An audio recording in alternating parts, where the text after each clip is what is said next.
না, প্রয়োজনে ফখরুল সাহেবের বাসায় গিয়ে উঠবো। কাদের কোথায় জানে না অন্য নেতারাও। আওয়ামী লীগের মাঠ কাঁপানো নেতারা কি করছেন জেলে?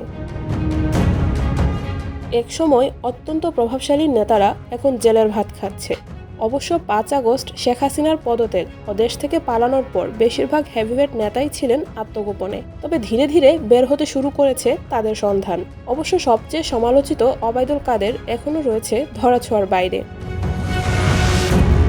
সভাপতি মণ্ডলীর কয়েক সদস্য, সাবেক মন্ত্রী এমপি সহ মাঝারি পর্যায়ের অনেক নেতা সরকারের পর ভারতে আশ্রয় নেন। তথাকথিত দালাল বুদ্ধিজীবীদের মধ্যে সর্বশেষ গ্রেপ্তার হয়েছেন ঘাতক দালাল নির্মূল কমিটির শাহরিয়ার কবির ও সাবেক রেলমন্ত্রী মোহাম্মদ নুরুল ইসলাম সুজন। জেলে বড্ড বাজে সময় পার করছেন আরামপ্রিয় এই দুজন।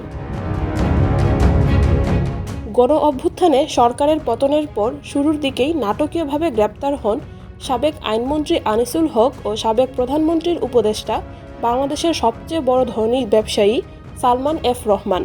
অর্থই যে অনর্থের মূল তা হয়তো জেলে এখন হাড়ে হাড়ে টের পাচ্ছেন একসময়ের ব্যাপক প্রভাবশালী সালমান।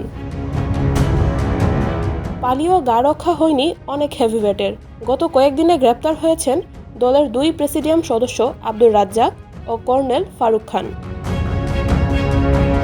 গত 2 মাসে একে একে আটক হয়েছেন আওয়ামী লীগের সভাপতি মণ্ডলীর সদস্য ও সাবেক নৌ পরিবহন মন্ত্রী শাহজাহান খান, সাবেক মন্ত্রী দীপু মনি, সাবেক স্বরাষ্ট্র প্রতিমন্ত্রী শামসুল হক টুকু, আওয়ামী লীগের সাংগঠনিক সম্পাদক আহমেদ হোসেন, সাবেক বাণিজ্যমন্ত্রী টিপু মুন্সি, সাবেক খাদ্যমন্ত্রী সাধনচন্দ্র মজুমদার, আওয়ামী লীগের প্রচার প্রকাশনা সম্পাদক ও সাবেক সংসদ সদস্য আব্দুস সোবহান গোলাপ। শুধু রাজনৈতিক নেতারা বা মন্ত্রীরা নন, বৈষম্য বিরোধী ছাত্র আন্দোলনে বিভিন্ন হত্যাকাণ্ডে আসামি করা হয়েছে বিগত সরকারের আমলে দায়িত্ব পালন করা পুলিশ ও আমলাদেরও। পরবর্তীতে তাদের অনেকেই আটক হয়েছেন। কিন্তু একের পর এক দলীয় নেতারা গ্রেপ্তার হলেও এখনও নিজেকে আত্মগোপনে রেখেছেন আওয়ামী লীগের সাধারণ সম্পাদক ওবায়দুল কাদেরকে।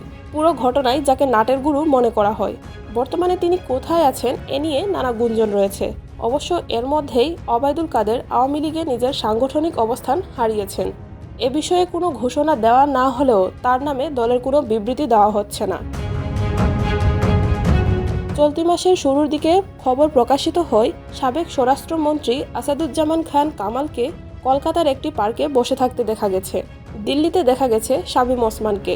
এছাড়া আওয়ামী লীগের শীর্ষস্থানীয় আরও কিছু নেতা ভারতে আশ্রয় নিয়েছেন বলেও খবর প্রকাশিত হয়েছে বিভিন্ন সংবাদ মাধ্যমে। উন্নত বিশ্বের অনেক দেশে যাওয়ার গুঞ্জন শোনা গেছে অনেকের ক্ষেত্রে। Shamima Sharmin, desk report, Dhaka West.